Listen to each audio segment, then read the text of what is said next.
Hello, Nathan. How are you? Good. How are you, Amanda? I'm good. We just chatted a little bit before we started recording, and we're excited about the conversation today because we're going to talk about value stacking. It's essentially a fancy way of that saying the whole is greater than the sum of its parts. I think people have heard that phrase, and it's a good summation, but I think you can apply it to people and their individual skills or roles within a company. You can apply it to a product or a solution or a service that you deliver to a customer. We've touched on this a little bit in previous conversations we've had when we were talking about agency work and being an agency that can do a bunch of different things and how that's valuable to a customer who maybe has more than one project they're trying to get done or more than one reason that they need to outsource work. And we've also touched on this a little bit when we talked about people and hiring people who have different work experience and can come at a problem from many different lenses or many different experiences. I think those are very valuable employees and very valuable friends and people to have in your life. And I'd love to kind of dig into that part of it with you, value stacking when it comes to individuals. Value stacking has gotten a lot of popularity lately in like marketing perspective of like how you can stack value of a product or service that you're offering, and people are familiar with that. But I, I like to think of it from like a personal level, for career development or for people on your team. Um, Early in my career, right, like I was a developer, a back end developer primarily, and I got pretty good at it, and I continued to get better and better at it. I would say that was like my main area of expertise.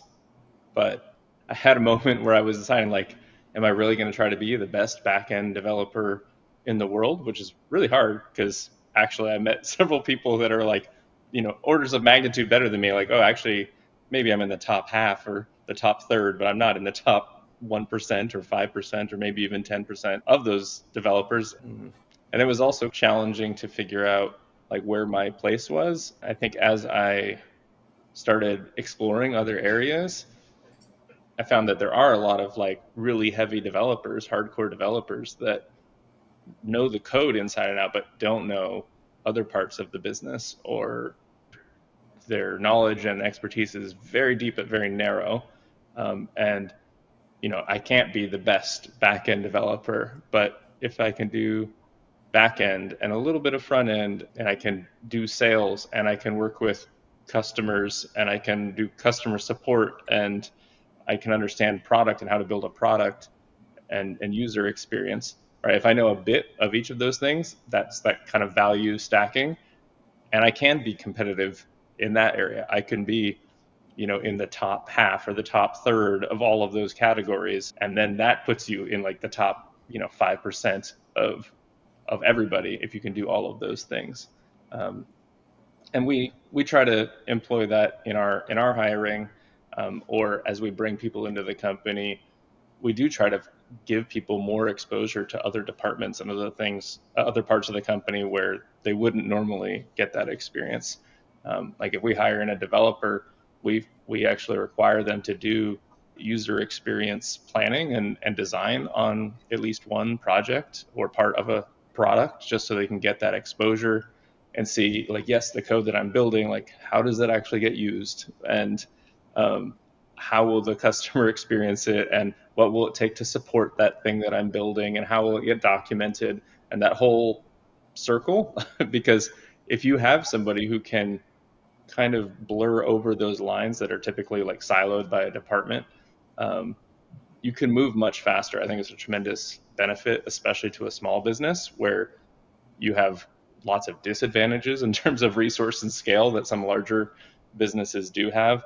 In a small business, if you have people who can kind of cross those lines where there would normally be departments and review meetings and approvals and all sorts of back and forth and bureaucracy, if you have somebody who can go and they can own a project across a few of those departmental lines, it can be tremendously effective.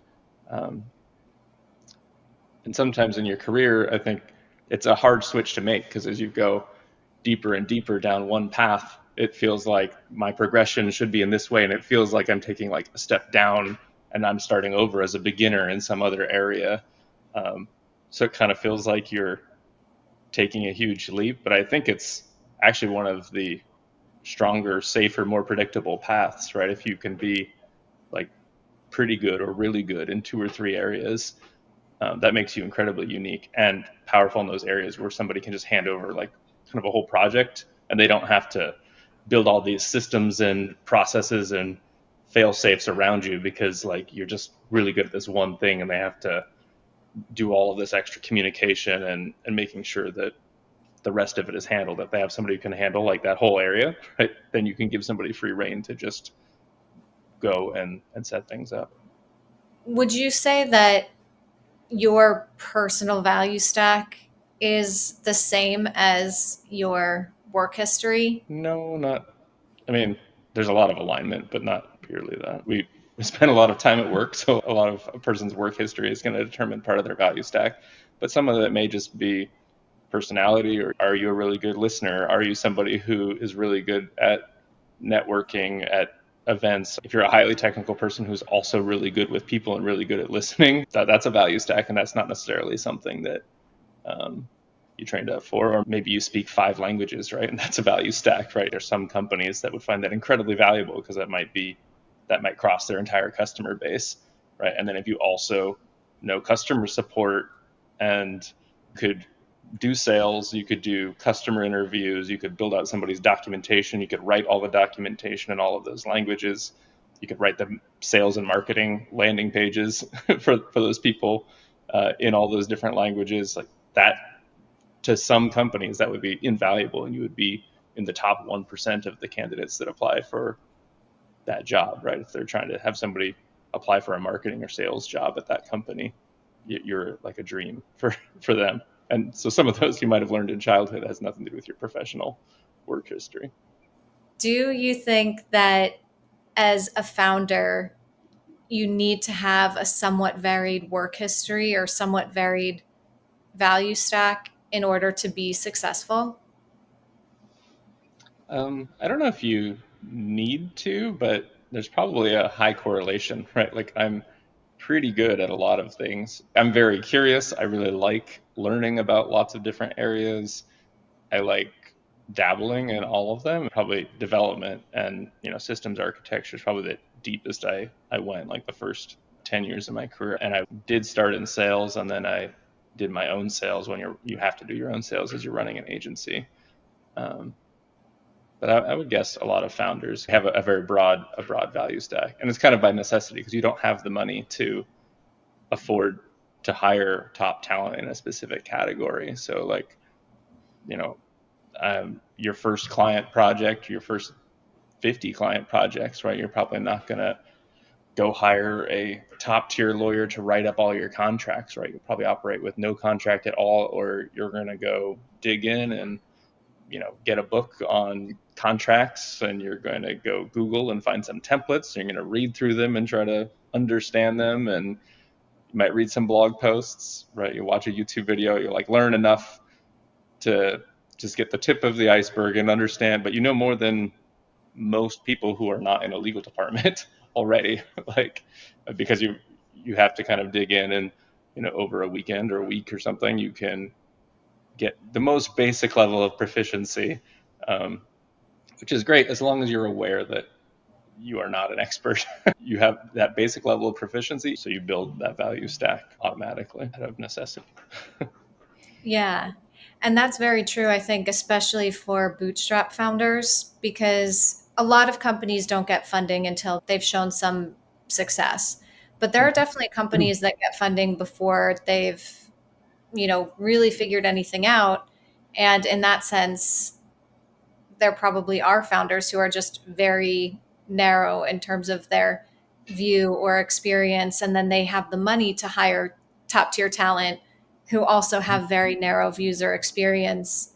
I think I know what your answer would be, but what do you think is the preferred way of building a business or founding a business, to have a lot of people who are really, really deep in their area of expertise, or everyone kind of wearing many hats. Yeah, I think out of necessity at the beginning of the business, you can't afford to hire 20 experts. You could afford to hire like 2 or 3 people, right? So the first few hires tend to be generalists who are kind of entrepreneurial on their own and don't mind or even enjoy kind of jumping between things.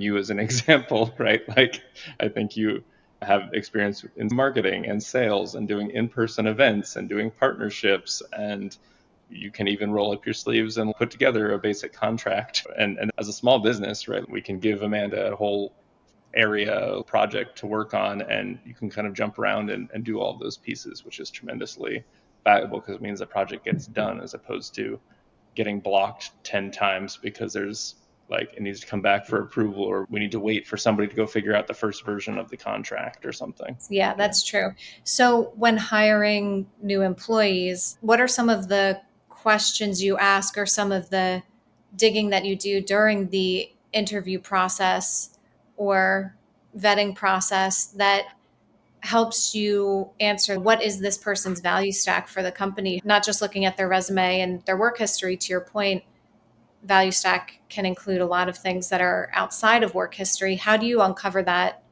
when you're hiring new people? Yeah, I mean, hiring is challenging. That could be a whole hiring could be a whole nother episode in its own, of course.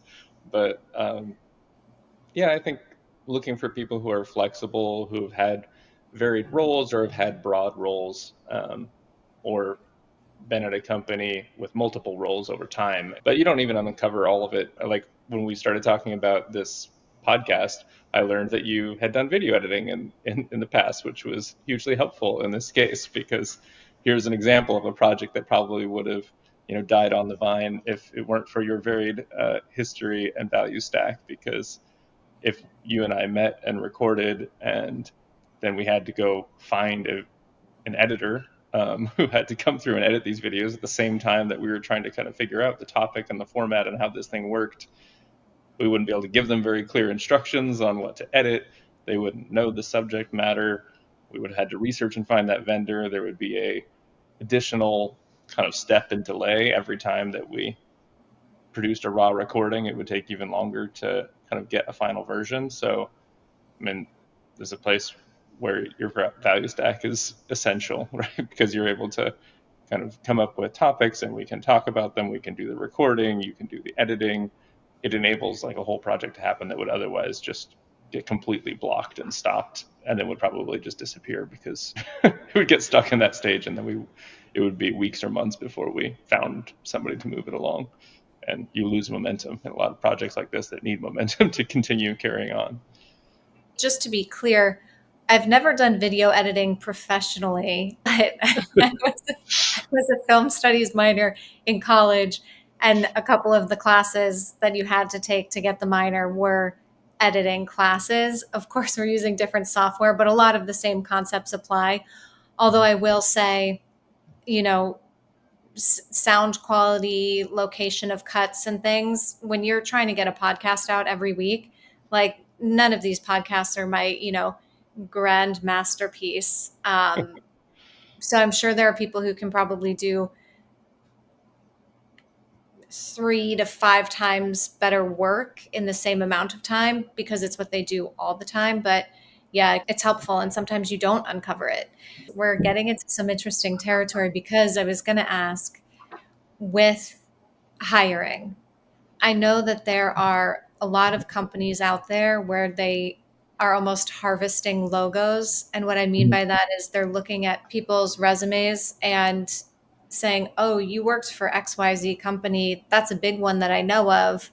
You must be good at your job. You must be smart. You must have good experience. And you have a lot of, I think, mediocre talent that just continues to be successful because they broke into this coveted logo category, right?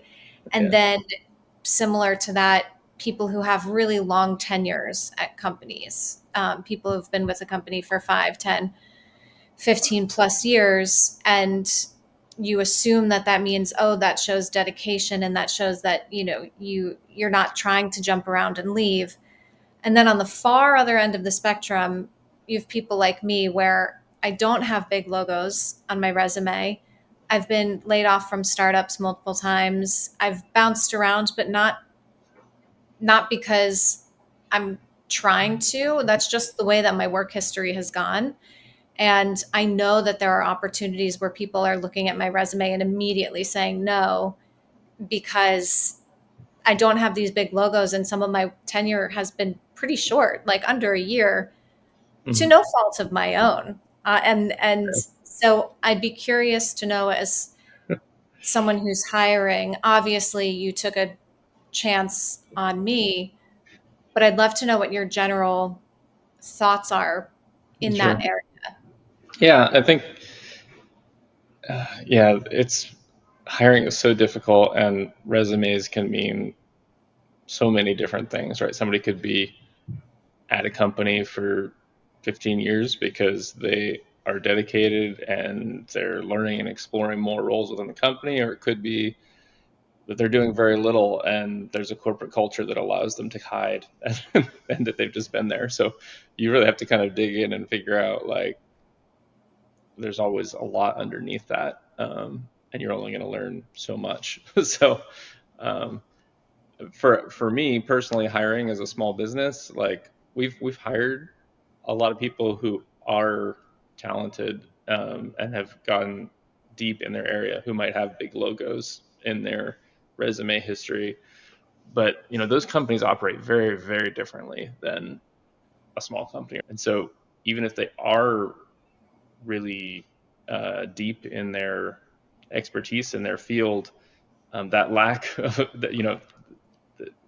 their experience is narrow, and so their value stack is not very broad and wide, and they're used to having a lot of support within the organization for certain things, like, oh, like I do graphic design and marketing and landing pages, but then somebody else has to build them, and somebody else has to write the copy that goes in them, and somebody else needs to, like, figure out how to hook it up to the CRM or whatever. Large organizations, right, have very distinct roles, and like they have 500 job titles across the organization and something very specific. It has nothing to do with talent, but sometimes I found that those people are just not a fit for a smaller company because they kind of feel like, if they have an attitude about it, be like, oh, that's not my job to do. Like, this is my role.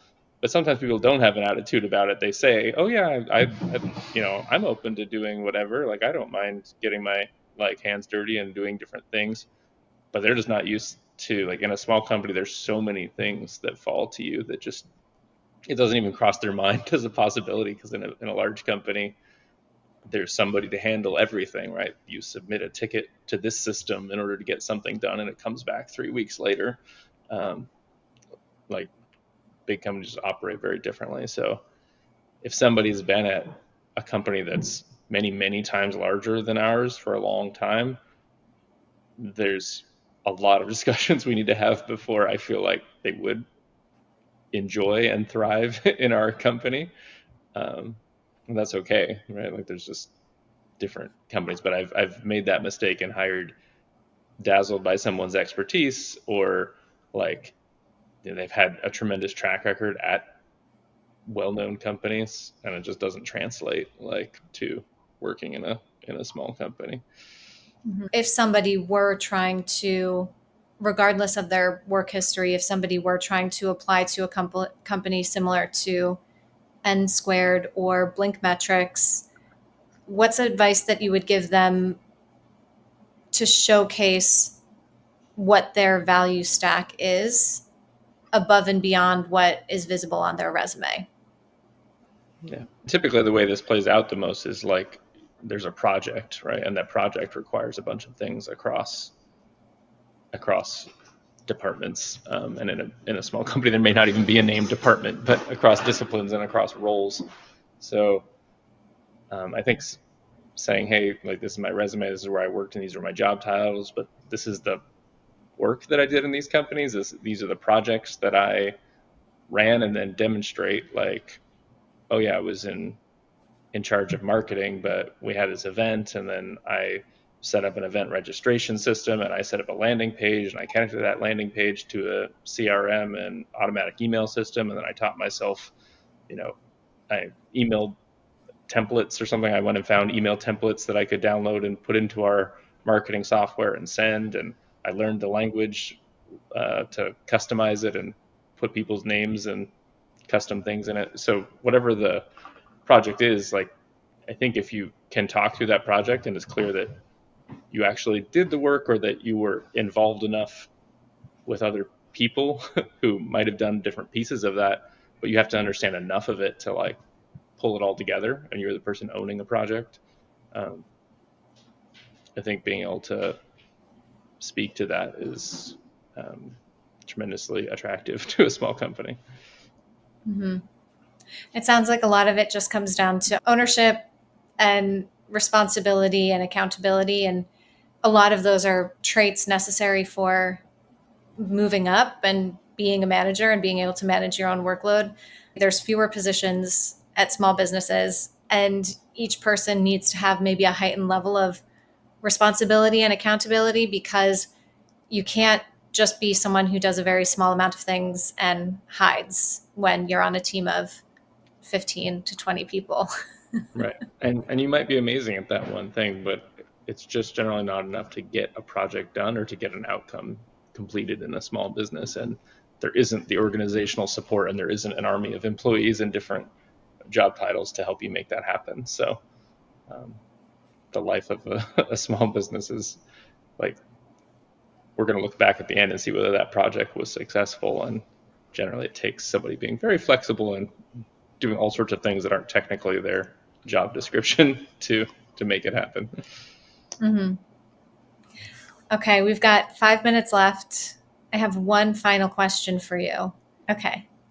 My question is, which piece of your own value stack do you think is the most valuable? I don't know. I think that's part of the definition of the value stacks. I don't think it's any one thing. I think I came to realize this when my previous startup, Staging Pilot, was acquired by Pantheon, and I was asked what department I would like to go into, which was like a very weird question for me because I had never really had departments, right? Or I hadn't really thought of it that explicitly. Um, and after some thought, I went into product because I really care about product and user experience. At the time when we were acquired, I had taken myself out of the day-to-day development and engineering, but I was doing um, product and customer support and sales and partnerships and marketing. I was doing all of those things, and um, I kind of thought, well, okay, I mean, I don't want to lose control of the product. I don't want it to get built differently. It was a pretty novel product and solution to something, so I thought that was kind of my area. And then I learned that there's people who care about product specifically way more than me, and there's way more systems and rigor and structure around how product is handled. And I didn't really have I, don't, I didn't have as deep interest in that as I thought, and I also didn't. It became pretty clear to me that my main value is that stack. Is like I'm probably not the best product person. I'm not the best salesperson. I'm not the best developer. I'm not the best customer support person. But I do care deeply about all of those things, and I am very interested, and I am competent. Maybe at one point, development, I would have been pretty competitive in development, but it's been years since I've been doing that really actively day to day, and it's been almost 10 years since that's the majority of what I spend my time doing. Like I've been easing off on having to do all sorts of other parts of the business. Um, So I guess if the person listening, if that sounds like you, you're probably pretty well suited for small business. yeah, let's hope I'm right about all this value stack stuff. Otherwise, I'm in trouble.